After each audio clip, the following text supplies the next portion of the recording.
Hello friends, मैं रुचि सिंह आप सभी का स्वागत करती हूँ एक और नए वीडियो में। मैं आज आपके सामने UP common BSc first semester की फिजिक्स की बुक जिसका नाम है mathematical physics and Newtonian mechanics के बारे में कुछ टॉपिक्स के बारे में हम लोग डिस्कस करेंगे आज, जिसमें हमारे मेन टॉपिक्स जो हैं उनके बारे में बताना चाहूँगी कि किस किस टॉपिक के बारे में हम आज देखेंगे। सबसे पहले तो हमारे फर्स्ट चैप्टर है, उसमें वेक्टर अलजेब्रा चैप्टर है।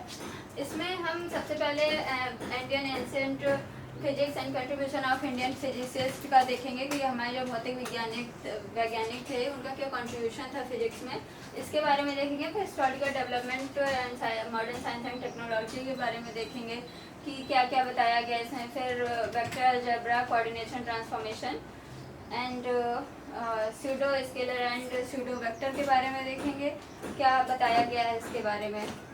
ये कुछ टॉपिक्स हैं जिनके बारे में आज हम डिस्कस करते हैं आप लोगों के सामने। तो हम बाइलिंगुअल बुक ओपन कर लेते हैं। इसमें हम तो ये है हमारी मैथमेटिकल फिजिक्स की फर्स्ट यूनिट जिसका नाम है वेक्टर अलजेब्रा, जिसको हम हिंदी में सदिश बीजगणित के नाम से जानते हैं। इसमें सबसे पहला हमारा फर्स्ट टॉपिक जो है वो Indian ancient physics and contribution of Indian physicist के बारे में बताया गया है कि फिजिसिस्ट का हमारे क्या योगदान था फिजिक्स में। इसमें हम देखेंगे कि हमारे जो फिजिसिस्ट थे जैसे सर सीवी रमन हो गए, एम भाभा जी हो गए और सत्येंद्र नाथ बोस हो गए, इन सबका क्या कंट्रीब्यूशन रहा है फिजिक्स में, इसके बारे में हम कुछ देख लेते हैं जल्दी से, जिसमें हम लोग कुछ ज़्यादा बताने की ज़रूरत नहीं है। बस हम लोग थोड़ा सा इनके मेन जो टर्म्स हैं वो देख लेते हैं कि सर सीवी रमन का हमारे में क्या योगदान है। जैसे इन्होंने रमन प्रभाव हम लोगों ने पढ़ा होगा कि रमन इफेक्ट क्या होता है, इसके बारे में इन्होंने बताया था। इसी वजह से इनका हमें फिजिक्स में बहुत बड़ा योगदान माना जाता है। फिर नेक्स्ट हमारे सत्येंद्र नाथ बोस जी हो गए, जिनको बोस आइंस्टीन कंडेंसर्स के जो आविष्कार था वो इन्होंने किया था, इसकी वजह से इनको हम लोग याद करते हैं। फिर नेक्स्ट हमारे जो फिजिसिस्ट थे मेघनाथ, इनको हम याद करते हैं। साहा-आयनिक समीकरण इन्होंने दिया था, साहा-आयनिक समीकरण ये दिया हुआ था, इसकी वजह से हम लोग इनको याद करते हैं। फिर नेक्स्ट हमारे होमी जे भाभा भारत परमाणु कार्यक्रम का जनक इन्हें कहा जाता है और इन्हें अनुसंधान केंद्र भाभा परमाणु अनुसंधान केंद्र, जिसको हम लोग बार्क के नाम से भी जानते हैं, इसमें इनका योगदान था। मतलब योगदान इन द सेंस कह सकते हैं जो इन्होंने इसका नाम बदल कर भाभा रखा हुआ था, बार्क रखा हुआ था, इस वजह से इनको हम याद करते हैं। और इनके नाम से एक भाभा प्रकीर्णन जो हम लोगों ने भाभा स्कैटरिंग फिजिक्स में हम लोग पढ़ते हैं वो भी इन्होंने दिया हुआ था। इसके बाद सुब्रमण्यम चंद्रशेखर, इन्होंने चंद्रशेखर सीमा, और एक और इनका जो मेन टॉपिक है वाइट डॉग थ्योरी, इसको हम लोग देखते हैं फिजिक्स में, वाइट डॉग थ्योरी भी हम लोग पढ़ते हैं, वो इन्हीं के द्वारा दी गई थी, सुब्रमण्यम चंद्रशेखर के द्वारा। फिर नेक्स्ट विक्रम साराभाई को तो बहुत लोग जानते होंगे, इन्होंने अंतरिक्ष कार्यक्रम का जनक कहा जाता है और अंतरिक्ष अनुसंधान संगठन में इनका बहुत बड़ा योगदान था। इसी वजह से विक्रम साराभाई को फिजिक्स में इनका मेन कंट्रीब्यूशन कहा जाता है। फिर नेक्स्ट हमारे जो हो गए जी.एन. रामचंद्रन साठ क्रिस्टल, फिर उन्होंने एक्सरे माइक्रोस्कोपी और क्रिस्टल भौतिकी में अपना शोध किया था, रिसर्च किया था, इसकी वजह से इनका नाम दिया गया है। फिर नेक्स्ट हमारे जैन नालीकरण, इन्होंने हेल नालीकरण सिद्धांत और गुरुत्वाकर्षण अध्ययन का एक सिद्धांत दिया था। फिर नेक्स्ट हरिश्चंद्र जी हो गए, इन्होंने प्रतिनिधित्व सिद्धांत मीन्स रिप्रेजेंटेशन थ्योरी दी थी। फिर नेक्स्ट एंड लास्ट हैं संदीप चक्रवर्ती जी, इनको खगोल भौतिकी और ग्रहों की गति में इनके जो शोध थे, रिसर्च थे खगोल भौतिकी और ग्रहों की गति में, इसकी वजह से हम लोग इनको पढ़ते हैं, संदीप चक्रवर्ती जी को। अब नेक्स्ट हमारा जो टॉपिक है holistic development of modern science and technology. Modern science और टेक्नोलॉजी में जो योगदान था, समग्र विकास जो था, होलिस्टिक डेवलपमेंट, इसके बारे में देखेंगे कि क्या क्या पढ़ाया गया है इसके बारे में। इसमें अल्बर्ट आइंस्टीन, जिनको हम सब लोग जानते हैं, अल्बर्ट आइंस्टीन कौन थे, आइंस्टीन सिद्धांत जिन्होंने दिया था, इनका कहना है कि हम लोग प्राचीन जो भारतीय थे, जो जैसे मैथमेटिक्स में ले लें या फिर फिजिक्स में ले लें, जो हमारे भारतीय वैज्ञानिक थे उनका बहुत बड़ा कंट्रीब्यूशन है, जिसके द्वारा हम लोग गणना में कुछ भी सीखते हैं तो उन्हीं के माध्यम से कहीं ना कहीं सीखते हैं आज हम लोग। इसी वजह से अल्बर्ट आइंस्टीन का यहाँ पे नाम दिया गया है कि इनके बिना कुछ संभव नहीं था। अगर आज देखा जाए तो हम अल्बर्ट आइंस्टीन के द्वारा ये थ्योरी पढ़ते हैं। फिर इसमें हम देख लेते हैं कि हॉलिस्टिक डेवलपमेंट में और क्या क्या पॉइंट्स थे। एक जल्दी से हम लोग देख लेते हैं। तो शून्य की अवधारणा, जैसा हम लोगों ने पहले भी पढ़ा है, कई सारे टॉपिक्स में बचपन से पढ़ते आ रहे हैं। शून्य की अवधारणा जो है वो इंडिया में ही आर्यभट्ट जी के द्वारा दी गई थी, वही यहाँ पे बताया गया है। आप इसको पढ़ेंगे आराम से समझ में आ जाएगा। नेक्स्ट यहाँ पे दशमलव पद्धति, ये भी इंडिया में दी गई थी।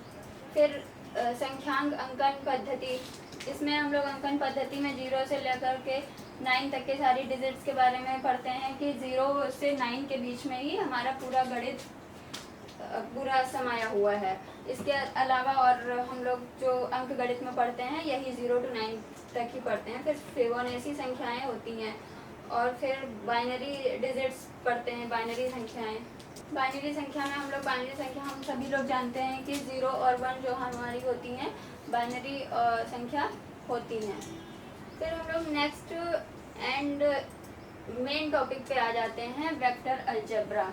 वेक्टर अलजेब्रा में हम लोग देखते हैं सदिश बीजगणित। सदिश बीजगणित में हम लोग मेनली वेक्टर एंड स्केलर के बारे में पढ़ते हैं। वेक्टर क्या होते हैं, स्केलर क्या होते हैं, इसके बारे में हम लोग देखते हैं। अब हम सबसे पहले देखते हैं कि स्केलर क्या होते हैं। स्केलर में कहा जाता है कि स्केलर में सिर्फ हमारा मैग्नीट्यूड दिया होता है। स्केलर जैसा कि नाम से ही पता चल रहा है, अदिश मतलब बिना दिशा के, अदिश मतलब बिना दिशा के। इसमें हमारी सिर्फ वैल्यू दी होती हैं, जैसे कोई भी वैल्यू ले लेते हैं। सपोज दैट किसी भी कोई वैल्यू है, मान लीजिए किसी का वैल्यू 1 है या 3 है, तो इसमें हमारी दिशा नहीं दी हुई है। या फिर a है, a भी हम मान लेंगे, बट इसमें हमारी दिशा नहीं दी हुई है, सिर्फ और सिर्फ वैल्यू दी हुई है, तो ये हमारे स्केलर में काउंट होगा। और फिर सेकंड हम देखते हैं सदिश। सदिश मतलब दिशा के सहित।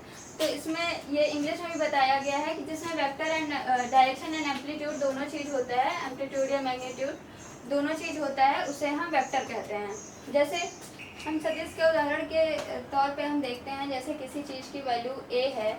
अब हम देखते हैं इसके कोई दिशा नहीं है, तो ये हम अदिश में काउंट कर लेंगे। अगर इसी पे दिशा लगा दी जाए कि ये इधर चल रहा है या फिर किस डायरेक्शन में जा रहा है, दिशा दे दी जाती है। जैसे दूरी है, दूरी कोई भी होगी, जैसे ये एक हमारा पॉइंट ये है, इसका नाम है a, एक हमारा पॉइंट ये है जिसका नाम है b। तो इसमें हम इधर से इधर को जा रहे हैं, ये दूरी है। दूरी किसी भी डायरेक्शन में इंसान चलेगा। जैसे यहाँ पे कोई पॉइंट है, फिर अगर हम इसको बी डायरेक्शन में ले जाते हैं या फिर किसी भी डायरेक्शन में ले जाते हैं, किसी भी डायरेक्शन में, तो हमारी डायरेक्शन यहाँ पे काउंट हो रही है, तो हम इसको वेक्टर के में काउंट कर लेते हैं। फिर यहाँ पे हमारा नेक्स्ट में बताया गया है अदिश या अदिश राशि, जिसमें मैंने पहले भी बताया है परिमाण सिर्फ दिया होता है, तो उसको हम लोग अदिश राशि कहते हैं। जैसे द्रव्यमान है, द्रव्यमान किसी भी एक फोकस पॉइंट पे लगता है, इसकी कोई भी डायरेक्शन नहीं होती है, इस वजह से हम इसको अदिश में काउंट करते हैं। तापमान हो गया, तापमान हमारा किसी एक ऑब्जेक्ट पे लगता है। ऑब्जेक्ट कुछ भी हो सकता है, किसी ऑब्जेक्ट का टेम्परेचर हो सकता है। जैसे किसी हम वाटर का टेम्परेचर ले लेते हैं, बॉडी का टेम्परेचर ले लेते हैं, तो वो एक किसी ऑब्जेक्ट पे होता है, तो इस वजह इसकी भी कोई डायरेक्शन नहीं होती है, इस वजह से हम इसको भी अदिश राशि में काउंट करते हैं। नेक्स्ट हो गया हमारा सदिश राशि। फिर सदिश राशि में हम देखते हैं, सदिश राशि में जैसा पहले ही बताया परिमाण एवं दिशा होती है, दोनों ही होती है, जिसमें वैल्यू भी दी हुई होती है और उसकी डायरेक्शन भी दी हुई होती है। जैसे कि हम लोग बल ले लेते हैं, बल का फॉर्मूला क्या होता है, F = ma। अब m तो हो गया मास, a क्या हो गया, एक्सीलरेशन। तो एक्सीलरेशन को हम लोग क्या कहते हैं, वेग परिवर्तन की दर को त्वरण कहते हैं। तो वेग अपने आप में ही एक डायरेक्शन लेके चलता है। वेग में कहीं डायरेक्शन होती है, बिना डायरेक्शन के वेग या दूरी नहीं हो सकता है। तो इसमें डायरेक्शन अब आ गई, तो इस वजह से ये बल क्या हो गई, हमारी सदिश राशि हो गई। इसी तरह से वेग, जैसे अभी आपको बताया, वेग बिना डायरेक्शन के नहीं होता है। विस्थापन भी, अब हम विस्थापन क्या होता है, जैसे विस्थापन किसी पॉइंट पे यहाँ पे लग रहा है, फिर इस पॉइंट से नेक्स्ट पॉइंट पे विस्थापन होगा किसी चीज़ का, तो वो भी एक डायरेक्शन में ही होगा, तो इस वजह से हम इसको भी सदिश राशि में काउंट करते हैं। अब सदिश राशि को हम लोग रिप्रेजेंट कैसे करते हैं ये देखते हैं। तो इसको रिप्रेजेंट करते हैं जैसे ये फिगर के माध्यम से भी हम लोगों ने बताया है कि कोई पॉइंट हम ओ और पी ले लेते हैं, फिर इसमें हम किसी मान लीजिए वैल्यू इसकी ए है कि इसके बीच की जो दूरी है वो ए है। अब इस पर हम कैसे पता चलेगा कि किस डायरेक्शन में जा रही है, इस वजह से हम लोग इस पर वेक्टर लगा देते हैं। तो वेक्टर जैसे ही लग जाता है तो इसको हम लोग सदिश को रिप्रेजेंट करने का ही तरीका होता है, इस वेक्टर के माध्यम से हम लोग रिप्रेजेंट करते हैं जैसा कि यहाँ पे बताया गया है। अब वेक्टर में होता क्या है, जैसे ये कोई हमारा वेक्टर है, ये हमारा कोई वेक्टर है, इसमें जो ओ पॉइंट है यहाँ से हमने शुरू किया तो इसको हम स्टार्टिंग पॉइंट बोल देंगे, और यहाँ पे हमने एंड किया इसको तो एंड पॉइंट बोल देंगे। जैसे यहाँ पे मूल बिंदु या प्रारंभिक बिंदु हिंदी में बोलते हैं, और लास्ट पॉइंट को एंड पॉइंट को अंत्य बिंदु बोलते हैं या अंतिम बिंदु के नाम से जानते हैं। नेक्स्ट हम लोग इसी में देखते हैं टाइप्स ऑफ वेक्टर, वेक्टर के प्रकार। वेक्टर के 3 प्रकार होते हैं जैसा हम लोग देखेंगे। इसमें जीरो वेक्टर होता है, इक्वल वेक्टर और यूनिट वेक्टर। तो इसको हम एक एक करके देखते हैं आगे क्या है। शून्य वेक्टर में बताया गया है कि जिसका प्रारंभिक एवं अंतिम बिंदु जैसे initial point and and point जिसमें सेम होता है, मतलब जिसमें डिस्टेंस जीरो होती है। सीधा सा हम अगर देखें जिसमें डिस्टेंस जीरो होती है, जैसे कोई पॉइंट ये है, अगर हम कोई डिस्टेंस ही नहीं तय करेंगे तो ये पॉइंट यहीं का यहीं रह जाएगा, आगे बढ़ेगा ही नहीं। तो इसमें हम यही कहा गया है कि इसका शुरुआत और अंतिम बिंदु एक ही है। शुरुआत और अंतिम बिंदु एक ही पोजीशन में हो सकता है, एक ही जब हम किसी डिस्टेंस को कवर नहीं करते हैं। सेम यही चीज़ इसमें बताई गई है कि इसका प्रारंभिक और अंतिम बिंदु समान होता है, उसे शून्य या रिक्त सदिश कहते हैं। तो ये हम लोगों ने नल वेक्टर के बारे में देखा। अब नेक्स्ट है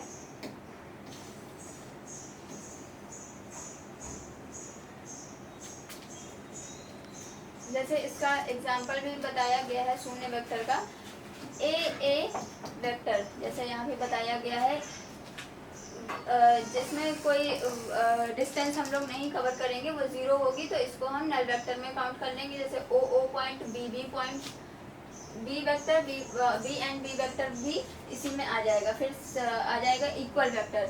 इक्वल वेक्टर में हम लोग क्या देखते हैं कि जिसका मैग्नीट्यूड एंड डायरेक्शन सेम होती है, जैसे जिसके वैल्यू भी सेम हो और उसकी डायरेक्शन भी सेम हो। जैसे ये किस पोजीशन में होगा, जैसे एक वेक्टर हम ले लेते हैं ऐसे, इसका ए है, और फिर सेम बी वेक्टर भी ले लेते हैं जिसका हम ऐसे लेंगे कि डायरेक्शन भी सेम हो और वैल्यू भी सेम हो। तो क्या कहेंगे कि सेम डायरेक्शन, सेम मैग्नीट्यूड है और सेम डायरेक्शन है, तो इसी को हम लोग इक्वल वेक्टर कहेंगे। इक्वल वेक्टर में हम लोग एक चीज़ और देखते हैं कि इसमें समांतर रेखाएं प्राप्त होती हैं। जैसे जब वेक्टर सेम होगा और मैग्नीट्यूड सेम होगा और डायरेक्शन दोनों ही सेम होगी, तो इन दोनों के बीच में डिस्टेंस सेम होगी, तो इसको हम समांतर रेखाओं के नाम से भी जानते हैं। फिर नेक्स्ट हमारा हो जाएगा यूनिट वेक्टर। यूनिट वेक्टर में हम लोग देखते हैं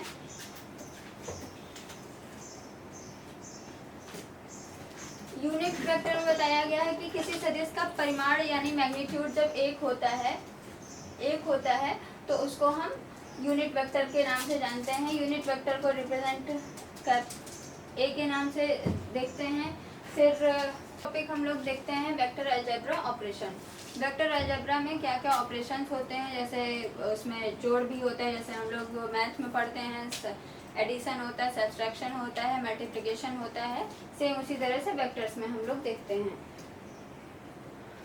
इसमें बताया गया है कि सदिशों का जो योग होता है यानी एडिशन जो होता है वो 2 तरह से होता है। इसके 2 नियम हैं, क्रम विनिमय का नियम एंड साहचर्य नियम, जैसा कि यहाँ पे commutative law and associative law. क्रम विनिमय का नियम क्या होता है, जैसे क्रम विनिमय मीन्स क्रम चेंज, पोजीशन चेंज हो जाती है। जैसे हमारी कोई 2 वैल्यू दी हुई हैं P प्लस Q या A प्लस B। अब क्रम विनिमय नियम में यही होता है कि सिर्फ हम उसकी पोजीशन चेंज कर देते हैं। जैसे जहाँ पे B लिखा हुआ है वहाँ पे A कर दें, जहाँ पे A लिखा हुआ है वहाँ पे B कर दें। जैसे A की जगह पे हमने B लिख दिया और B की जगह पे A लिख दिया। जैसे अब हम कोई डिजिट में वैल्यू ले लेते हैं, जैसे 4 + 5 या फिर 5 + 4 = 2। दोनों जगह 9 ही होगा, बिकॉज क्रम विनिमय जो योग में है, एडिशन में क्रम विनिमय, या फिर हम लोग कम्यूटेटिव लॉ में देख लेते हैं कि इसमें पोजीशन चेंज करने से हमारी वैल्यू में कोई भी डिफरेंस नहीं आता है। जो हम a + b में रखेंगे वैल्यू, वही b + a में भी वैल्यू आएगी। सेम वही चीज़ बताई गई है एसोसिएटिव लॉ में। एसोसिएटिव लॉ में भी यही चीज़ बताया गया, जैसे हमारा लिखा हुआ है p + q + r = p + q। Same वही चीज़ है, पोजीशन चेंज कर दी गई है। अब ये चीज़ हमारी जैसे हम लोग सब्सट्रैक्शन करेंगे, सब्सट्रैक्शन में ये चीज़ हमारी लागू नहीं होगी। जैसे हम लोग देख लेते हैं, हम लोग 4 + 5 करें तो हमारी 9 आएगी वैल्यू, 5 + 4 करें तो भी 9 आएगी, लेकिन ये हमारा सब्सट्रैक्शन में नहीं होगा। जैसे 4 - 5 करेंगे तो कितनी वैल्यू आएगी हमारी, -1। 5 - 4 करेंगे तो +1 वैल्यू आएगी। हमारी चेंज हो गई, वैल्यू चेंज हो गई दोनों में। इसलिए हम कहते हैं कि एडिशन में हमारा जो ये दो लॉज हैं, commutative laws and associative laws, ये दो हमारे अप्लाई होंगे, जबकि ये चीज़ हमारी सब्सट्रैक्शन में या फिर मल्टीप्लिकेशन में लागू नहीं होती है। अब हम लोग देखते हैं नेक्स्ट में, रुकना होगा तो बताइएगा। हम लोग देखते हैं सदिशों का घटाना या सब्सट्रैक्शन ऑफ वेक्टर्स। इसमें हमारा अभी जैसे मैंने बताया कि associative law and commutative law इसमें यूज़ नहीं होता है, अप्लाई नहीं होता है। तो इसमें हम लोग देखते हैं कि इसमें क्या चीज़ हम कर सकते हैं। जैसे p - q को हम q - p अगर करेंगे तो इसकी वैल्यू चेंज हो जाएगी, लेकिन यहाँ पे अगर हम कोई साइन चेंज कर देते हैं किसी एक का, जैसे हमारे दो यहाँ पे वैल्यू दी हुई है p q, तो इसमें हमने क्या किया हुआ है, यहाँ पे देखिए q की वैल्यू चेंज कर दी गई है। यहाँ पे प्लस किया गया है, फिर माइनस अंदर q कर दिया गया है। जब प्लस माइनस होगा तो ऑब्वियसली q हो जाएगा। यहाँ पे यही चीज़ बताया गया है कि जब हम वह सब्सट्रैक्शन लॉ लगाना होता है तो इसमें हम किसी वैल्यू का साइन चेंज कर देते हैं। नेक्स्ट हम लोग देखते हैं मल्टीप्लिकेशन ऑफ वेक्टर, सदिशों का गुणन। सदिशों के गुणन में जो अभी ऊपर दो लॉज बताए हुए हैं, associative law and commutative law, ये दोनों ही अप्लाई होते हैं। जैसे हम लोग करेंगे a × b, तब भी a b वैल्यू आएगी, या फिर b × a करेंगे तब भी a b वैल्यू आएगी, या फिर b a। सेम होता है ये दोनों। उसी तरह से अगर हम डिजिट में देख लेते हैं, 4 × 5 = 20, या फिर 5 × 4 = 20। सेम यही चीज़ है कि जो हमारी सदिशों मल्टीप्लिकेशन ऑफ वेक्टर्स में यूज़ होती है। फिर हम नेक्स्ट में देख लेते हैं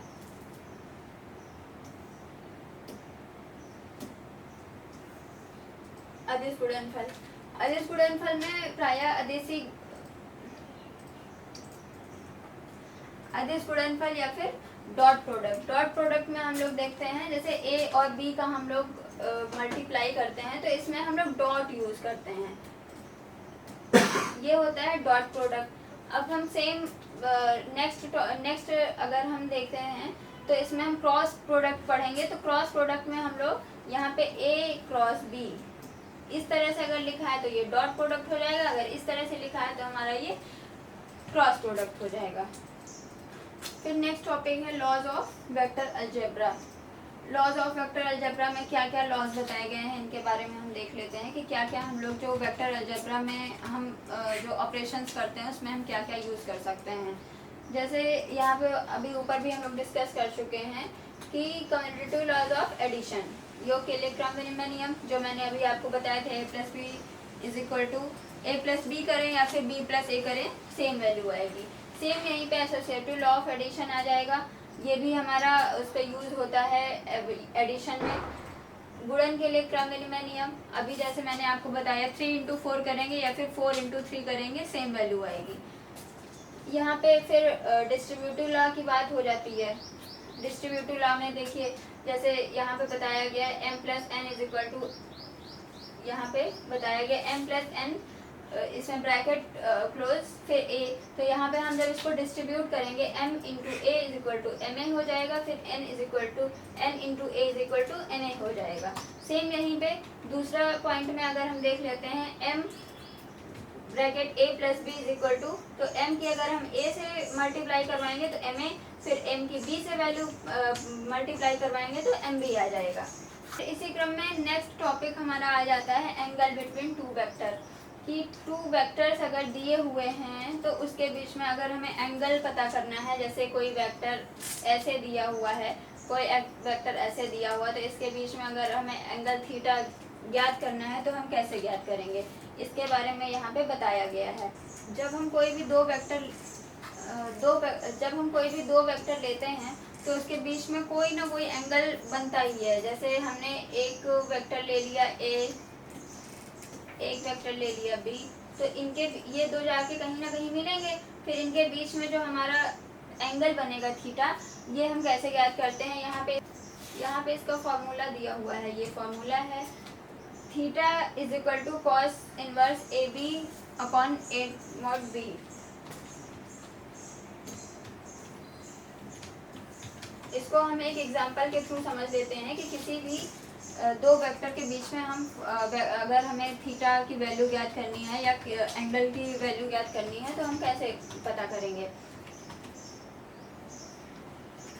तो ये हमारा एक एग्जांपल दिया हुआ है, determine the angle between two vector a and b with magnitude 2, 1 respectively and such that a dot b is equal to 3, a dot b is equal to under root 3। तो इसकी वैल्यू हम देखेंगे, इसमें हमारा formula क्या हुआ दिया हुआ है a डॉट बी, तो इसमें हमें डायरेक्ट a डॉट बी की वैल्यू दे दी गई है, तो इसमें हमें कुछ ऐसा नहीं निकालना है, हम डायरेक्ट ही वैल्यू पुट कर देंगे तो आ जाएगा। लेकिन हम नेक्स्ट टॉपिक में अगर हम नेक्स्ट एग्जाम्पल में देखें तो यहाँ पे हमारे दो वेक्टर कुछ दिए हुए हैं। ये हम इस एग्जाम्पल के थ्रू समझते हैं कि हमारे देखिए दो वेक्टर दिए हुए हैं, एक वेक्टर a की वैल्यू दी हुई है, वेक्टर b की वैल्यू दी हुई है। जैसा यहाँ पे दिया गया है, वेक्टर a है 2i plus 2j minus k and b vector की वैल्यू दी हुई है i plus j plus k। तो यहाँ पे हम सबसे पहले हमारे फॉर्मूला में हमें पुट करना है a vector dot b vector की वैल्यू पुट करनी है। तो सबसे पहले हम a मॉड की वैल्यू निकाल लेंगे। इसका फॉर्मूला क्या होता है, इसका फॉर्मूला होता है a square plus b square plus c square. तो इसमें हम जैसे यहाँ पे देख रहे हैं हमारी a की वैल्यू क्या है, जो i के साथ मल्टीप्लिकेशन में है वो a की वैल्यू हो जाएगी, j के साथ जो मल्टीप्लिकेशन में है वो b की वैल्यू हो जाएगी, k के साथ जो मल्टीप्लिकेशन में है वो c की वैल्यू हो जाएगी। तो यहाँ से हमें a की वैल्यू क्या मिल रही है 2 स्क्वायर प्लस b की वैल्यू 2 स्क्वायर प्लस c की वैल्यू क्या आ रही है -1, क्योंकि ये सारे हमारे हम जो कंसीडर करते हैं जो स्टैंडर्ड इसका जो होता है वो सारी प्लस में चीज दी होते हैं। यहाँ पे क्या दिया हुआ है -k, तो इसमें हम -1 हमारी ये वैल्यू मिल रही है, तो -1 स्क्वायर, फिर यहाँ पे हम इसकी वैल्यू निकालेंगे तो 4 प्लस 4 प्लस 1 -1 1 हो जाएगा। तो यहाँ पे इसकी वैल्यू आ जाएगी 9 is equal to 3, under root 9 की वैल्यू 3 आ जाती है। तो यहाँ फिर हम लोग b की वैल्यू निकाल लेंगे, ऐसे ही जैसे हमने अभी a का वैल्यू निकालना बताया, ऐसे हम लोग वेक्टर b की वैल्यू निकाल लेंगे। यहाँ पे 1 का स्क्वायर करेंगे, b का स्क्वायर, c का स्क्वायर, तो अंडर रूट 3 इसकी वैल्यू आ जाएगी। फिर हम लोग a डॉट b की वैल्यू निकालते हैं।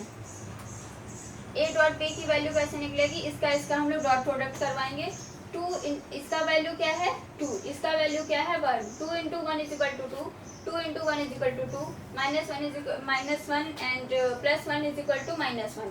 तो यहाँ से 2 2 4 -1 इज इक्वल टू 3 वैल्यू निकल आई है। अब सेम यही चीज़ें हम इसमें पुट कर देंगे तो हमारी जो वैल्यू आएगी वो यहाँ पे हमने a डॉट बी की वैल्यू क्या है, a डॉट बी की वैल्यू 3 आई है, ये हमने रख दी। फिर a की वैल्यू 3 आई है, फिर यहाँ पे b की वेक्टर b की वैल्यू अंडर रूट 3 आई है। तो यहाँ पे हम लोग ये कट कैंसिल हो जाएगा, तो हमारे वैल्यू आ जा रही है 1/√3। तो cos थीटा यहाँ पे हमको निकालना था, cos थीटा निकालेंगे तो 1/√3 आएगी। इसी तरह थीटा अगर निकालेंगे तो cos इनवर्स 1/√3 हो जाएगा। ये हमारी इसकी वैल्यू हो जाएगी।